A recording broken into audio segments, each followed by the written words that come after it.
बंगाल की राजनीति सच कहूं तो किसी सस्पेंस थ्रिलर से कम नहीं है।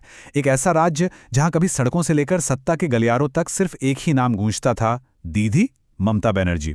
इन्होंने 34 साल पुराने लेफ्ट के उस अभेद्य किले को ढहा दिया था जिसे हिलाना भी नामुमकिन लगता था। लेकिन आज 2026 के मुहाने पर खड़े होकर अगर हम देखें तो क्या वो अजेय गढ़ अब उनके हाथों से फिसल रहा है? आज के इस खास विश्लेषण में हम इसी नाटकीय बदलाव की गहराई में उतरने वाले हैं।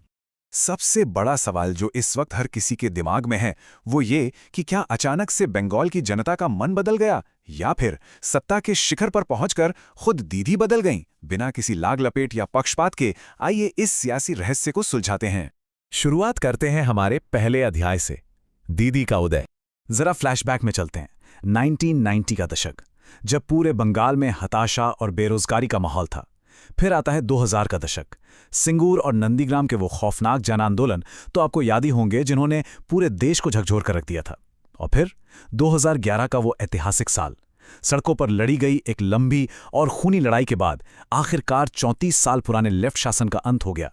सफेद सूती साड़ी, पैरों में साधारण हवाई चप्पल और आम जनता के हक में गूंजती एक बेहद बुलंद आवाज।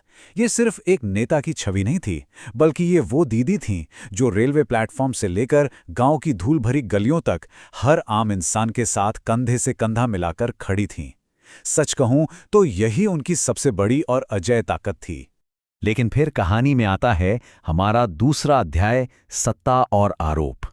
देखिए, जब सत्ता आती है तो जाहिर है उम्मीदें भी आसमान छूने लगती हैं। शुरुआत में ऐसा लगा भी, लेकिन फिर विवादों ने दस्तक देना शुरू कर दिया।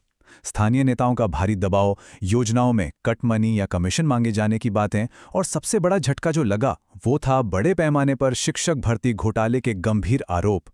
धीरे धीरे ही सही, लेकिन जनता के भरोसे की जो एक मजबूत नींव थी वो दरकने लगी थी। और जब न्यूज़ पर जब्त किए गए नोटों के बड़े बड़े पहाड़ों की तस्वीरें वायरल हुई ना, तो लोग सचमुच सन्न रह गए। आम जनता को लगने लगा कि जिस बदलाव या परिवर्तन के लिए उन्होंने अपना खून पसीना एक किया था, क्या वो सिर्फ भ्रष्टाचार की भेंट चढ़ गया?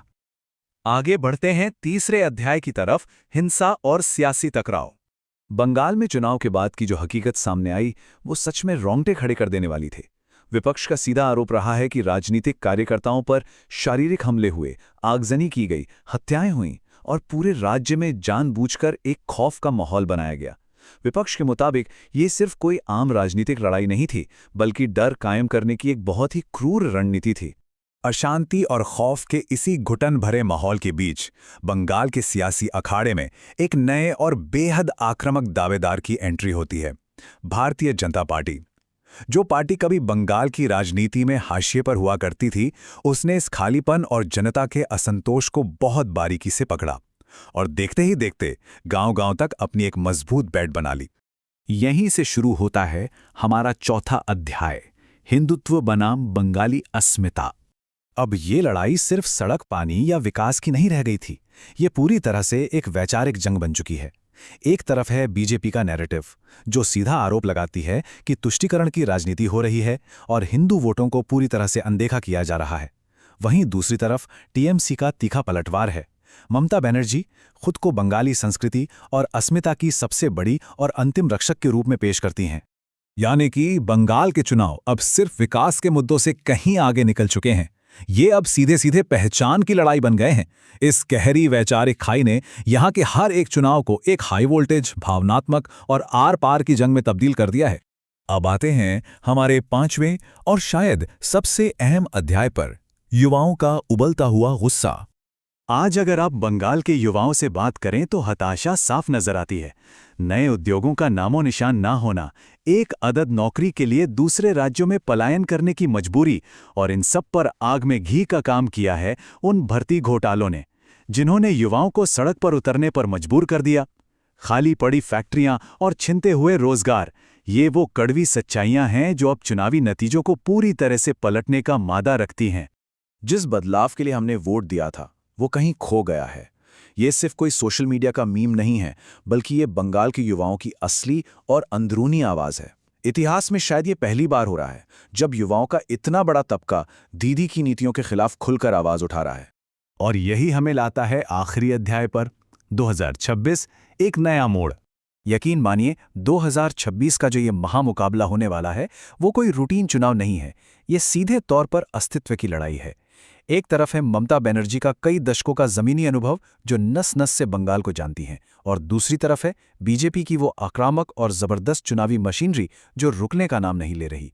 ये एक ऐसा कुरुक्षेत्र तैयार हो रहा है जिस पर पूरे देश की नजरें टिकी हुई हैं।